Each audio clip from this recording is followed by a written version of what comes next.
चलिए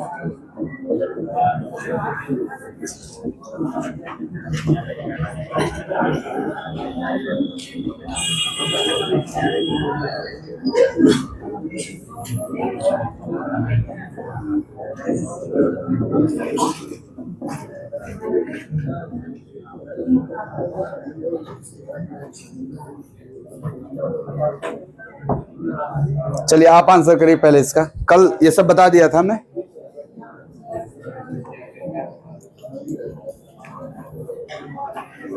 लिख लीजिए अब क्वेश्चन कि वृत्त की त्रिज्या यानी एक सर्किल का रेडियस कितना परसेंट बढ़ जा रहा है? 25%।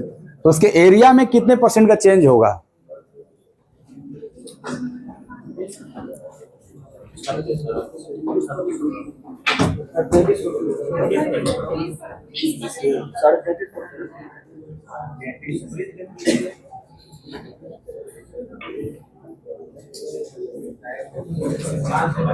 हाँ कहता ना 25%। अनुज कितना तुम्हारा? आपका 625। अनुज का बोलो। नहीं बोल रहा है। 56 सही 1/4%। क्या बात है, शानदार। उत्तर तो यही है भाई, 56 सही 1/4 या 56.25%। अंबुज का सही है आंसर, आया ना 56.25। गुड। अब समझते हैं। आपको कल तो बताया था एबी पेयर, उसके बाद ये भी तो बताया था सक्सेसिव परसेंटेज चेंज। वो ये एबी पेयर का सवाल नहीं है। ये जो प्रश्न है ये एबी पेयर का नहीं है, ये है सक्सेसिव परसेंटेज चेंज का सवाल। कैसे पता चलेगा सर? देखिए आप बताइए, आपको किसकी जानकारी चाहिए? एरिया का।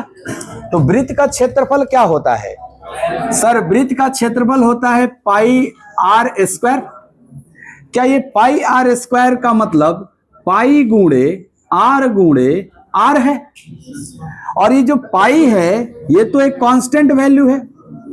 पाई का मान हम किसी भी वृत्त का क्षेत्रफल निकालने के लिए हमेशा 22/7 या 3.14 ही नहीं यूज करते हैं, इसलिए कांस्टेंट है।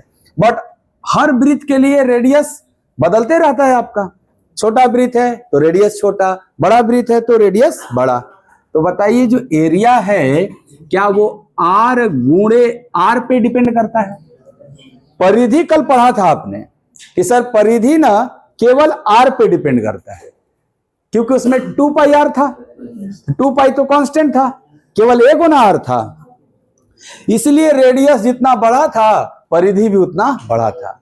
परंतु यहां रेडियस अगर 25% बढ़ा है तो क्या त्रिज्या भी खाली 25% बढ़ेगा? नहीं सर, एक आर थोड़े है, 2 गुना आर है, 2 बार ना आर है। तो अच्छा, इन दोनों आर के बीच में कौन सा चिन्ह है? गुणा।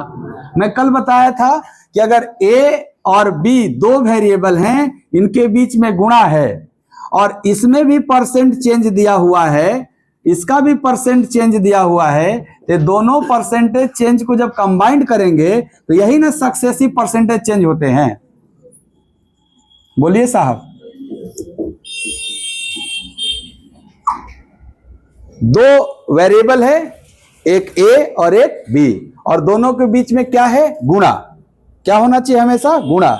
तभी दोनों परसेंटेज चेंज को हम सिंपल नहीं जोड़ते, सक्सेसिव तरीके से जोड़ते हैं। सक्सेसिव क्या था? x + y + xy/100 था ना, ऐसे ना जुड़ता है सक्सेसिव। जैसे ये x% था, ये y% था, बीच में गुणा है, तो दोनों को सक्सेसिव जोड़ेंगे कैसे? केवल x + y नहीं, x + y + x गुणे y बटा में। यहां इस प्रश्न में a के जगह भी r है और b के जगह भी r है। तो r में जो चेंज है क्या वो 25% इंक्रीज का चेंज है? तो ये अगर 25% बढ़ेगा तो ये भी तो 25% बढ़ेगा, क्योंकि ये भी तो त्रिज्या ही है। तो बताइए x का भी मान 25, y का भी मान 25, तो मेरा जो नेट चेंज होगा वो 25 + 25 + 25 गुणे 25 बटा में 100 ना। तो 25 25 50, 25 का स्क्वायर और 100 से भाग लगेगा तो 6.25 हो जाएगा, और ऐड होगा तो 56.25% परिवर्तन पूछा है, ये भी वृद्धि है, ये भी वृद्धि है, तो टोटल भी वृद्धि है ना होगा। तो आंसर है 56.25% की वृद्धि हो जाएगी। किस में? क्षेत्रफल में। यही क्षेत्रफल के जगह अगर हम परिधि पूछ लेंगे तो सीधे खाली बोलोगे 25% वृद्धि हो, क्योंकि उसमें एक के बार ना आ रहा है। क्लियर हो गया? परिधि पूछेगा तो क्या, और क्षेत्रफल पूछेगा तो क्या। क्षेत्रफल के लिए सक्सेसिव और परिधि के लिए सेम, वही चीज रह जाएगा, जो है वही रह जाएगा। क्लियर? ए बी पेयर का सवाल थोड़े है ये।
चलो अब तक का पूरा कॉन्सेप्ट खंगाल लिया जाए। लिखेंगे हम और उस बार आपको आंसर करना होगा, ये आप सीख लीजिए। कह रहा है कि वस्तु के मूल्य में 20% की कमी हुई, प्राइस में परसेंटेज डिक्रीज दिया है, 20% कमी हुई, जिसके कारण 400 रुपया में 25 केजी अधिक प्राप्त होने लगा। इतना ही जानकारी है कि वस्तु का दाम कम हुआ है, जिसकी वजह से सामान ज्यादा मिल रहा है। तो आपसे पूछ रहा है, बताओ जो ज्यादा मिला, कंजप्शन जो आपका खपत बढ़ा, वो कौ % बढ़ा। वस्तु का ज्यादा मिलना क्या कंजप्शन बढ़ना? एक तो होता है प्राइस, दूसरा होता है कंजप्शन। अगर प्राइस कम हुआ है तो कंजप्शन बढ़ेगा ना। सामान का दाम कम हुआ तो सामान ज्यादा मिलेगा ना, और सामान का ज्यादा मिलना ही खपत है। तो वही पूछ रहा है कौ % बढ़ेगा। तो क्या पहला सवाल केवल और केवल ए बी पेयर, क्योंकि परसेंटेज में आंसर करना है तो आप कहोगे सर प्राइस 20% कम होता है तो कंजप्शन उसके ए बी पेयर के हिसाब से बढ़ जाता है। 20% का फ्रैक्शन सर 1/5 होता है, और अगर कमी है तो ये -1/5 है, तो -1/5 का पेयर आप कहोगे -1 बन जाएगा +1, और 5 - 1 4। तो क्या कंजप्शन में 1/4 का वृद्धि होगा? लेकिन ये तो फ्रैक्शन है, आंसर परसेंट में करना है, तो 1/4 को 25% कहा जाता है। पहला सवाल का आंसर है 25%। पहला सवाल के लिए आपको ये डेटा इस्तेमाल करने की आवश्यकता नहीं है, करेंगे तब भी यही उत्तर आएगा, परंतु वो समय बर्बाद हो जाएगा आपका। अभी बता देंगे कैसे उसके इस्तेमाल से आंसर आएगा। बट क्या पहला क्वेश्चन के लिए केवल यही सफिशिएंट है कि अगर प्राइस में 20% कम हुआ, तो कल आपने पढ़ा था ना कि प्राइस अगर डिक्रीज होता है तो कंजप्शन बढ़ जाएगा यदि मेरा एक्सपेंडिचर कांस्टेंट रहे।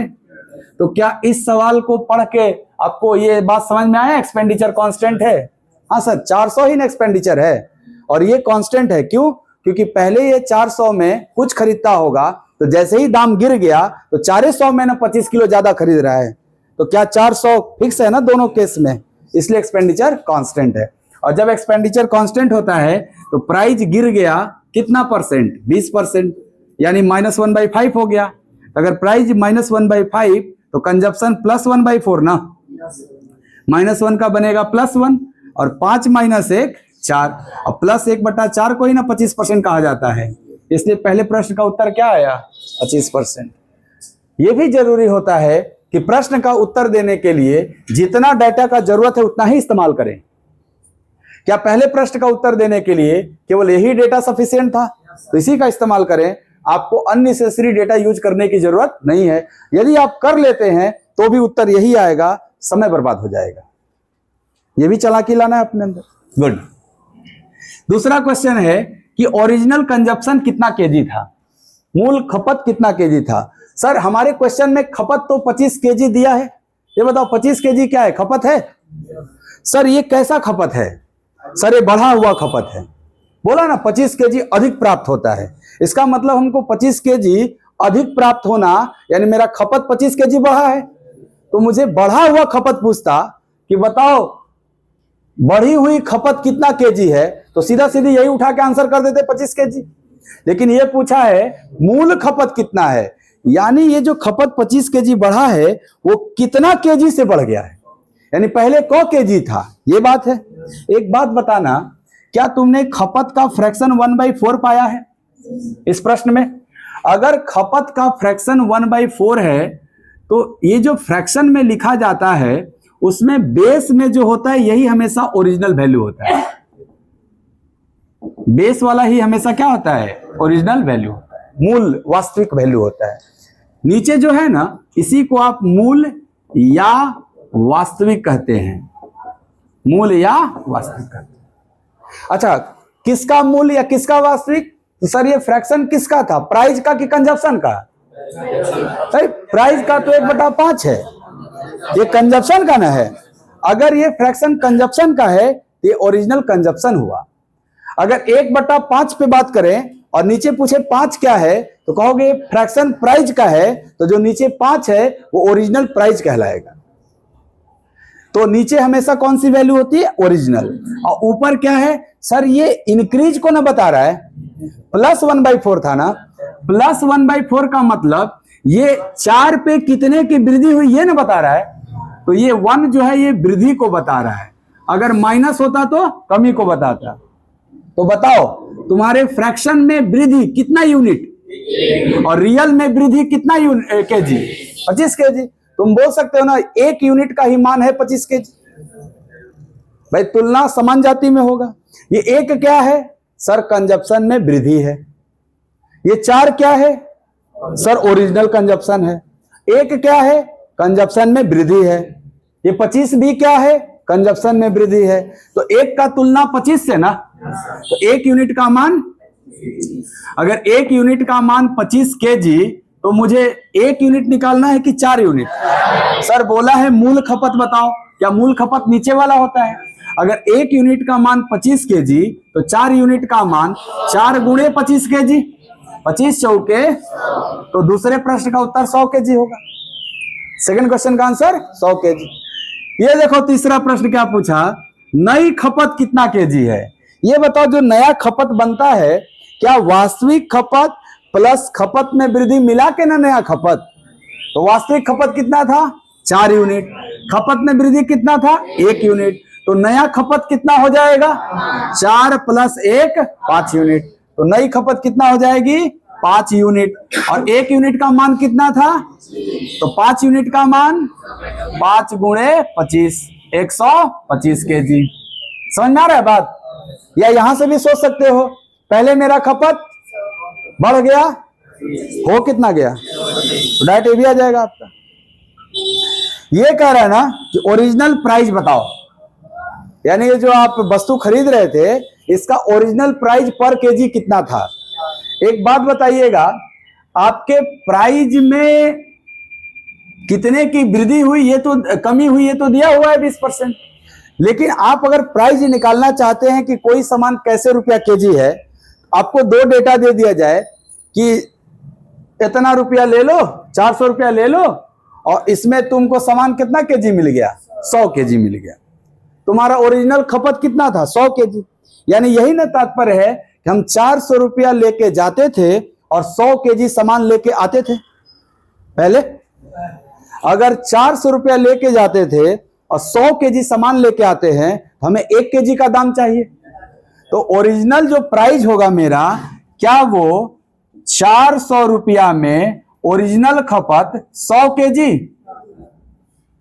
तो बताओ क्या 4 रुपए पर केजी? यानी ओरिजिनल खपत क्या है? ओरिजिनल प्राइस क्या था मेरा? 4 रुपया पर केजी। सर नया प्राइस पूछ रहा है कि नया प्राइस बताओ क रुपया केजी है। तो तुम कहोगे ना कि सर अभी तो हम 400 रुपया ले जा रहे हैं, अगले दिन भी तुम 400 ले गए, लेकिन क्या मुझे 100 केजी मिला कि 125 केजी मिला? तो हम 125 से डिवाइड करेंगे, और 125 केजी से डिवाइड करेंगे तो ये वैल्यू जो आएगा वो मेरा नया प्राइस कहलाएगा। चलिए काटिए सर, 25 से 5, 25 से 16 और 3.2, यानी 3.2 रुपीज पर केजी नया प्राइस हो गया। 4 से कम ना आना चाहिए, क्यों? क्योंकि प्राइस गिरा हुआ है ना। अब आप ये वाला जो निकाले भाग देके, इसको आप डायरेक्ट भी ये सोच सकते थे। कैसे? ये बताओ आपका ओरिजिनल प्राइस क्या है? 4 रुपया पर केजी, और आपके प्राइस में कितने % की कमी आई? इसका मतलब जो 4 रुपया पर केजी था वही ना 20% कम हो गया। 4 का 20% 0.8। ये सब सिखाया हुआ आपको। 4 का 10% 0.4। 10% मतलब एक अंक पहले डेसिमल बैठाओ।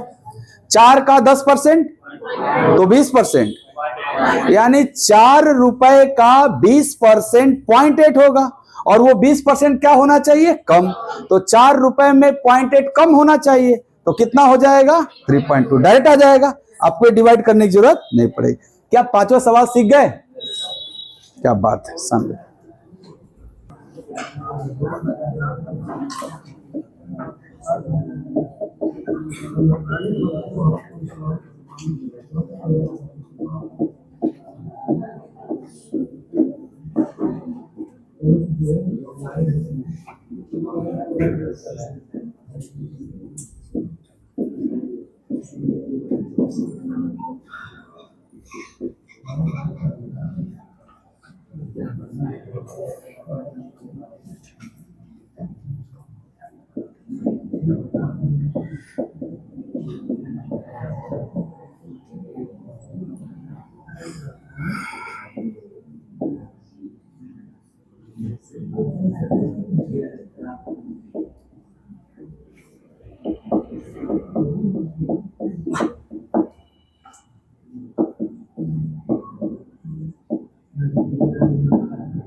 हाँ जी, ये 5 सवाल का आंसर लिखे सही सही। आप पहले नहीं समझ पाए थे, फिर से एक बार समझिएगा, ठीक, क्योंकि हूबहू वैसा ही सवाल लिखे हम। प्रश्न है कि वस्तु की कीमत में 33 सही 1/3% की वृद्धि हुई, तो 500 रुपए में आपको 25 केजी कम प्राप्त होने लगा। यहां तक बात एकदम सही लग रहा है ना? सर सामान का दाम बढ़ाइएगा तो सामान तो हमको कम ही ना प्राप्त होगा। तो पूछ रहा है पहला क्वेश्चन, उपभोग कितना % कम हुआ, यानी जो कम प्राप्त हुआ था ये परसेंटेज में कौ % था? ये तो रियल में ना दिया है 25 केजी कम, और हमसे परसेंटेज में पूछा है। तो आप ये बताओ, क्या इस क्वेश्चन में ये जो 500 रुपया एक्सपेंडिचर है, खर्च है, व्यय है, क्या ये दोनों ही केस में सेम है? जब दाम नहीं बढ़ा होगा, घटा होगा, उसके पहले भी 500 रुपया खर्च करते थे, और जब दाम बढ़ गया तब भी तो 2500 रुपया खर्च कर रहे हैं, तभी ना इस प्रकार का लैंग्वेज लिखा हुआ है। तो अगर एक्सपेंडिचर कांस्टेंट होता है तो क्या प्राइस और कंजप्शन आपस में ए बी पेयर की तरह होते हैं? तो प्राइस में +1/3 है जी, 33 सही 1/3% का फ्रैक्शन 1/3 होता है ना, लेकिन अगर वृद्धि है तो इसको +1/3 कहेंगे। +1/3 अगर है प्राइस, तो कंजप्शन तो -1/4 होगा ना, इसका भी पेयर ही नहीं बनेगा। +1 का हो जाएगा -1 और 3 + 1 4, तो सर 1/4 हमारा उपभोग कम हो जाएगा। क्या 1/4 को प्रतिशत में 25% कहते हैं? तो पहला सवाल का जवाब है 25% कम हो जाएगा। ये बोला है ना कितना कम हो जाएगा, तो उत्तर देंगे 25%, राइट? पहला सही था सबका, क्या बात है। दूसरे पे आते हैं, कह रहे वास्तविक उपभोग, उपभोग को ही खपत कहते हैं, कितना केजी था, यानी हम पहले क केजी खरीदा करते थे, ये पूछ रहा है। तो ये बताओ कि आपके कंजप्शन का फ्रैक्शन 1/4 है ना, ये कंजप्शन है और ये आपका प्राइस था, तो कंजप्शन का फ्रैक्शन -1/4 है, क्योंकि कमी हुआ था कंजप्शन। नीचे वाला वैल्यू ओरिजिनल कंजप्शन होता है, वास्तविक खपत होता है, और ऊपर वाला वैल्यू खपत में चेंज को बताता है। माइनस है तो कमी को बताएगा, प्लस रहेगा तो वृद्धि। क्या आपके क्वेश्चन में 25 केजी कम प्राप्त हुआ है, यानी 1 यूनिट का मान 25 केजी कम है, इसीलिए माइनस वाला तुलना हो रहा है। 1 यूनिट का मान 25 केजी, तो 4 यूनिट का मान, तो क्या मेरा वास्तविक खपत 100 केजी था? तो दूसरे प्रश्न का उत्तर है 100 केजी। ये भी सही था, क्या बात है। नया खपत कितना केजी है? तो सर हमारे 1 यूनिट का मान 25 केजी है और ओरिजिनल खपत 4 यूनिट है, तो बताओ ओरिजिनल खपत 4 और उसमें हो गया 1 कम, तो क्या नया खपत 3 यूनिट? और 1 यूनिट का मान 25 केजी, तो 3 यूनिट का मान 25 × 75 केजी, यानी मेरा नया खपत 75 केजी होगा। इस बात को आप ऐसे भी ले लो कि पहले हम 100 केजी खरीदते थे, अब 25 केजी कम खरीद रहे हैं, इसका मतलब 75 केजी ना खरीद रहे हैं, ऐसे भी निकाल सकते हैं इसको। वास्तविक कीमत बताइए, ये बताइए आप कि अगर कीमत बताना है 1 केजी का ना, तो आप ये देखो कि क रुपया लेके जाते थे। सर शुरू में, वास्तविक मतलब आरंभ में, अगर हम 500 रुपया ले जाते थे, तो क्या आरंभ में मुझे 100 केजी मिलता था? मेरा टोटल खपत 100 केजी था ना पहले, क 100 रुपया में 500, क केजी 100 केजी, 1 केजी का दाम 5 रुपया पर केजी, यानी मेरा वास्तविक प्राइस क्या था? 5 रुपया पर केजी। क्या हमारे प्राइस में 1/3 बढ़ गया? तो जो 5 रुपया है वही ना 1/3 बढ़ गया। कोई चीज 1/3 बढ़ता है, क्या वो 4/3 हो जाता है? अभी बताएंगे, इस पे चर्चा अभी करेंगे। आपको ये सोचना है, जैसे कोई चीज 100% होता है ओरिजिनली, और सपोज उसमें 20% बढ़ा दिए, क्या वो 120% हो जाता है? इसी को फ्रैक्शन में डील करो। 100% को 1 कहते हैं और 20% को 1/5 कहते हैं।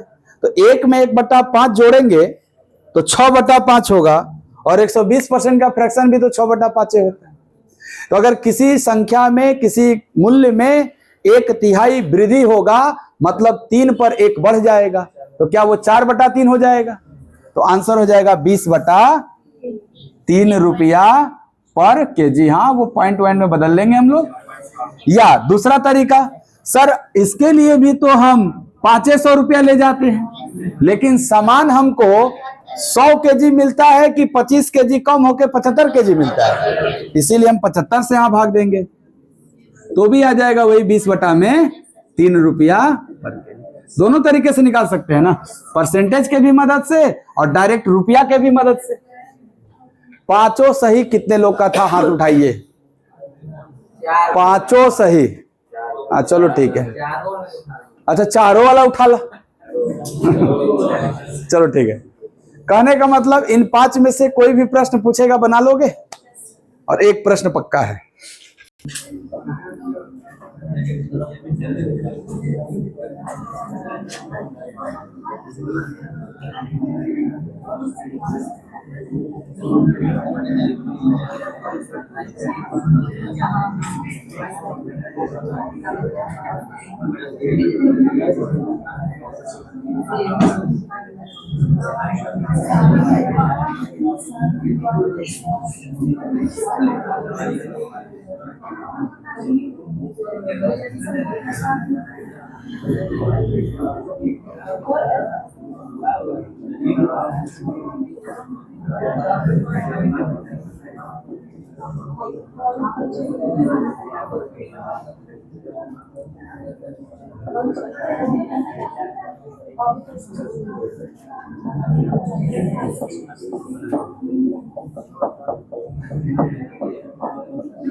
एकदम छोटा सा सवाल है, प्रयास करिए। तो सवाल लिख के उसके बाद आंसर करिए। प्रश्न आप पढ़िए पहला। तो सर वस्तु के मूल्य में 20% वृद्धि दिया है, व्यय में 60% वृद्धि दिया है, व्यय में ना, और सर खपत में पूछ रहा है। क्या इन तीनों शब्दों में मूल्य, खपत, व्यय में आपस में रिलेशन था? एक फॉर्मूला था मेरे पास। कौन सा फॉर्मूला था? कि सर मूल्य को हम P से प्राइस, कंजप्शन C और एक्सपेंडिचर E, यही ना फॉर्मूला था। तो प्राइस इंटू कंजप्शन बराबर एक्सपेंडिचर। प्राइस मतलब मूल्य है, कंजप्शन मतलब खपत है, और एक्सपेंडिचर मतलब व्यय है। शॉर्ट में इसको P लिख रहे थे, इसको E लिखते हैं और इसको C लिखते हैं, यही ना शॉर्ट में यूज कर रहे हैं।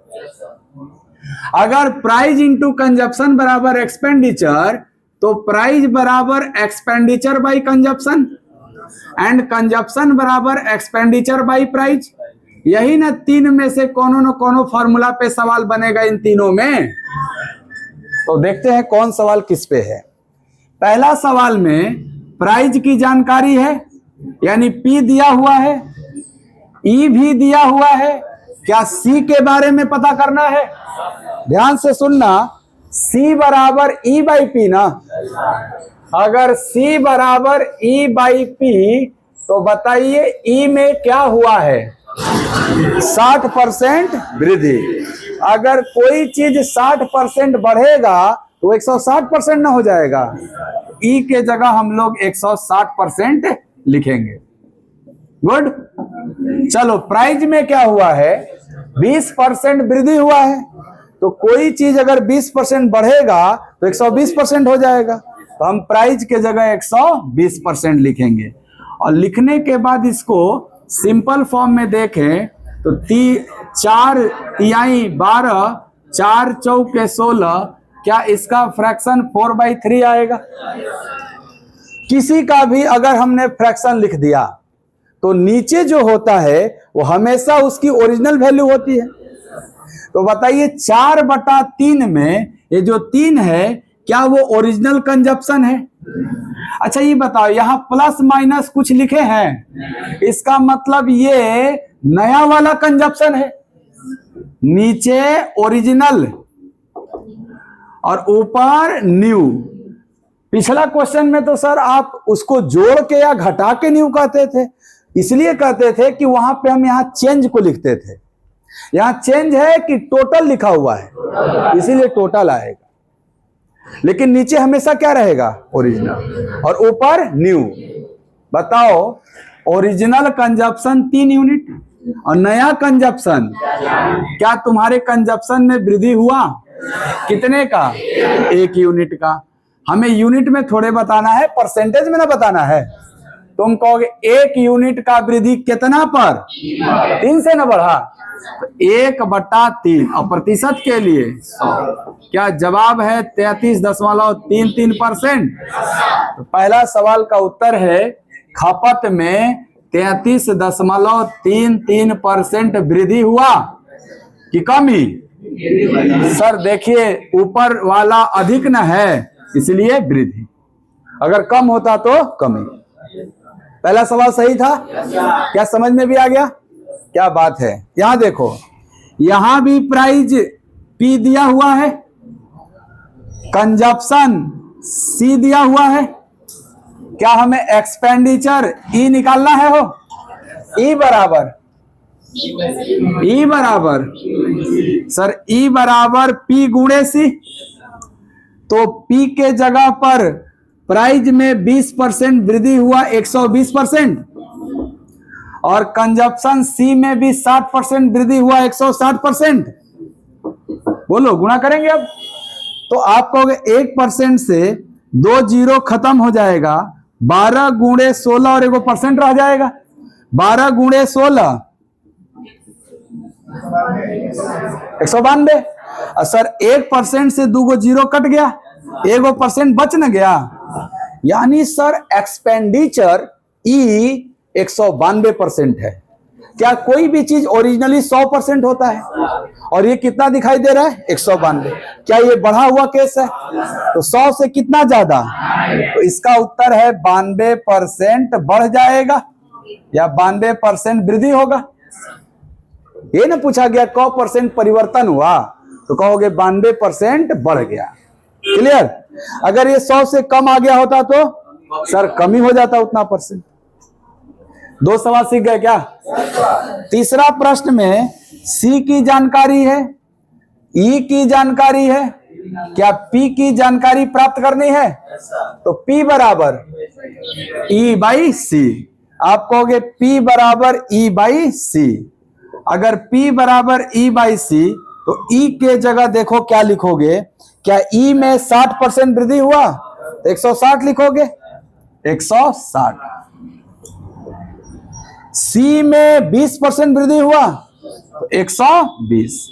और क्या ये 4/3 है, यानी P बराबर 4/3 ना प्राप्त हुआ? तो इसको हम कैसे समझेंगे कि प्राइस पहले 3 था अब 4 हो गया। नीचे वाला ओरिजिनल वैल्यू ना, यानी पहले प्राइस 3 था, बोलो, और अब प्राइस 4 है, तो प्राइस में वृद्धि ना हुआ जी? कितने का? कितने पे? तो 1/3 इंटू 100, क्या ये 33.33% ही वृद्धि हुआ? तो आंसर वृद्धि होगा ना इसका भी। गुड। चौथा सवाल में देखो, C की जानकारी है, खपत मतलब C, एक्सपेंडिचर मतलब व्यय है, E की भी जानकारी है, और किसकी जानकारी प्राप्त करनी है? P की, प्राइस की। तो प्राइस बराबर फिर से E/C ना। चौथा सवाल का यहां लिख रहे हैं सॉल्यूशन कि P बराबर क्या होता है? E/C।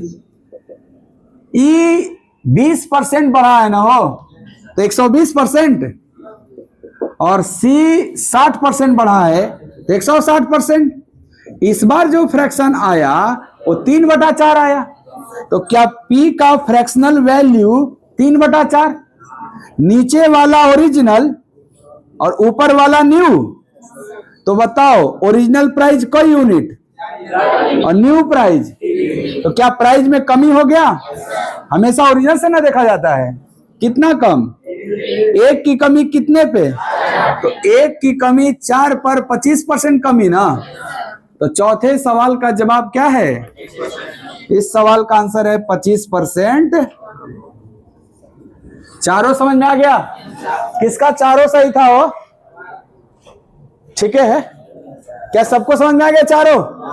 कंफ्यूज ना करिएगा कब कौन फॉर्मूला लगाएं, देख के डिसाइड करना कि किसकी जानकारी दी है और किसकी जानकारी पूछ रहा है। क्लियर? रहने दे आज, चलो इतना।